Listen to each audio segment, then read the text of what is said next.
Hello बच्चों, good morning, good afternoon, good evening सभी को। आज पढ़ेंगे क्लास 10th का chapter 3 linear equation in two variable, दो चर वाले रैखिक समीकरण युग्म। जानेंगे होता क्या है। सबसे पहले जो चैप्टर का नाम दिया है उसको समझते हैं। जैसे दो चर दिया है तो सबसे पहले समझेंगे चर होता क्या है। चर के बारे में समझेंगे। चर और अचर होते क्या है। चर क्या होता है? चर हम बोल सकते हैं कि ए बी सी डी, जितनी ए बी सी डी वाले होते हैं, A B C D X Y Z, इसको बोलते हैं चर बोलते हैं। अचर क्या होता है? अचर गिनती वाला 1 2 3 4 8 इन्फिनिटी तक जितने भी आएंगे उन सबको अचर बोलेंगे। ठीक है, इसको याद करने का तरीका बतला रहे हैं। जैसे अक्षर लिखा है तो अ पकड़ लो, अ से अंक हो जाएगा। अंक से 1 2 3 4 अंक हो गया, ये रहा। तो फिर इसमें हम लोग समझेंगे कि दो चर वाले कहना क्या चाह रहा है। तो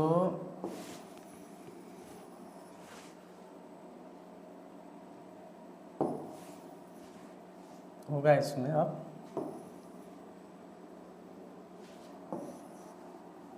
जैसे दो चर वाले, तो इसमें दो चर आएगा। दो चर यानी कि ए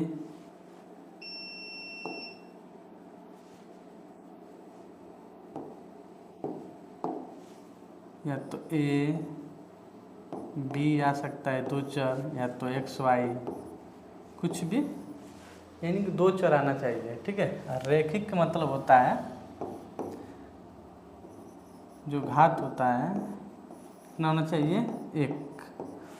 जो पावर होता है, घात यानी घातांक यानी पावर होगा, जो चर का पावर होगा कितना होना चाहिए? 1 होना चाहिए। और समीकरण का मतलब होता है कि मान लीजिए कि हम चर अचर को घटा या जोड़कर इक्वल में कुछ भी लिख दे। जैसे मान लीजिए कि हम लिख दिए,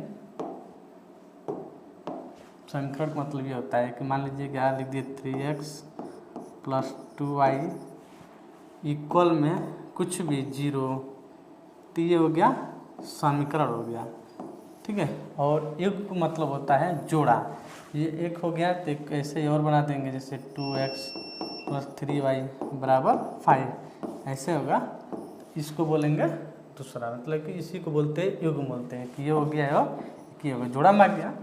तो इसमें क्या होता है, इस चैप्टर में हमें x और y का मान निकालना होता है। ठीक है।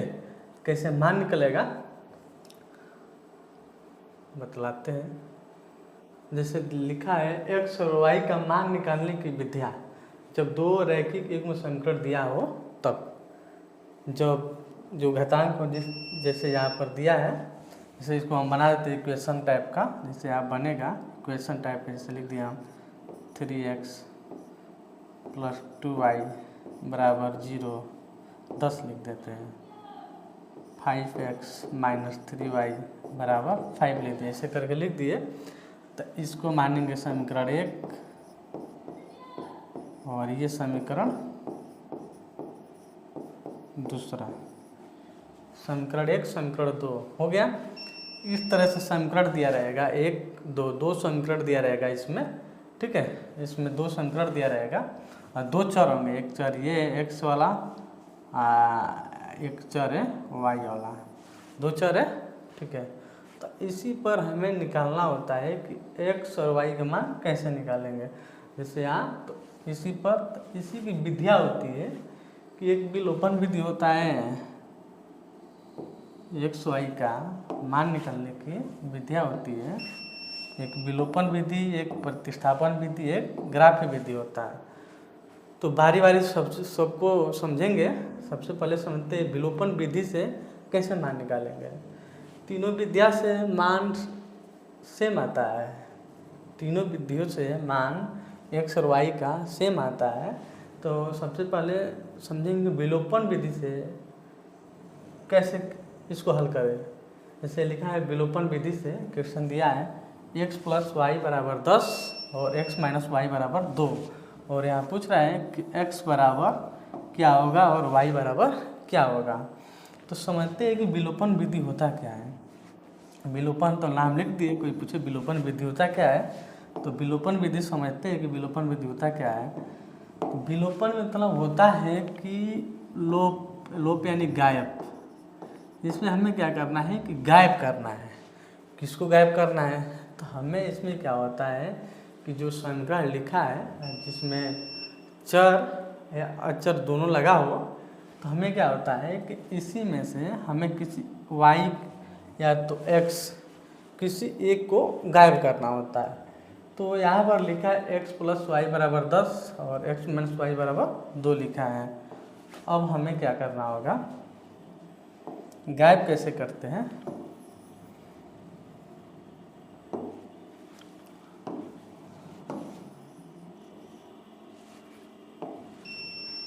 ये सवाल दिया है और ये इसको उतार कर यहाँ लिख दिए समीकरण 1 और इसको लिख दिया समीकरण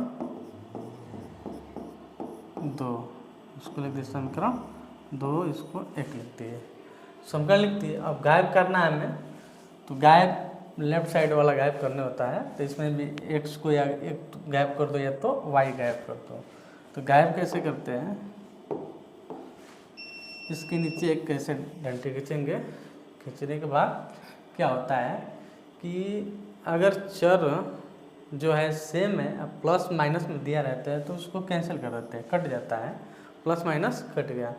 जब ये प्लस माइनस कट गया तो अब क्या होगा कि x और x दिया है और यहाँ पर प्लस है तो इसको जोड़ देते हैं। जब भी ये प्लस माइनस करते हैं, ऑलरेडी प्लस माइनस दिया रहता है तो कटा देते हैं और फिर x को जोड़ेंगे तो ये आ जाएगा 2x बराबर, इसको जोड़ेंगे तो 12 आ जाएगा और यहाँ से x का मान निकालेंगे तो 12/2 हो जाएगा, जो गुणा में तो भाग में आ जाता है, 6 बार में कटेगा तो x का मान आ गया कितना, 6 हो गया।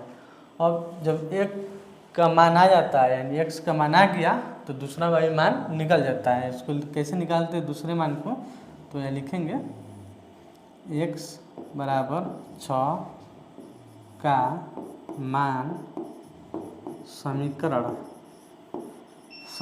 1 या 2 दोनों में से किसी में भी रख सकते हैं।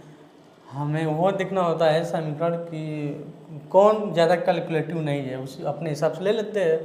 अगर ले लिए x + y बराबर समीकरण 10, ये समीकरण ले लिए x बराबर 6 का मान समीकरण x + y बराबर 10, यहाँ ये लिख दो समीकरण 1 में रखने पर एक वाला पहले उतारेंगे, एक वाला कहाँ है, तो एक वाला x + y बराबर 10, इसको यहाँ उतार लेंगे। उतारने के बाद जो मान लिखा है x बराबर 6 जो आया है, इसको यहाँ समीकरण 1 में रख देंगे। तो यहाँ रखेंगे तो x बराबर 6 प्लस y बराबर 10 और यहाँ से y का मान निकालेंगे 10, ये प्लस में तो इधर आएगा तो माइनस हो जाएगा और y बराबर 4 आ गया। इस तरह से हमें x y का मान निकाल लेंगे। इसका x बराबर कितना है आंसर में लिखेंगे, आंसर में x बराबर 6 और y बराबर 4 आया है। इस तरह से x y और का मान निकालते हैं।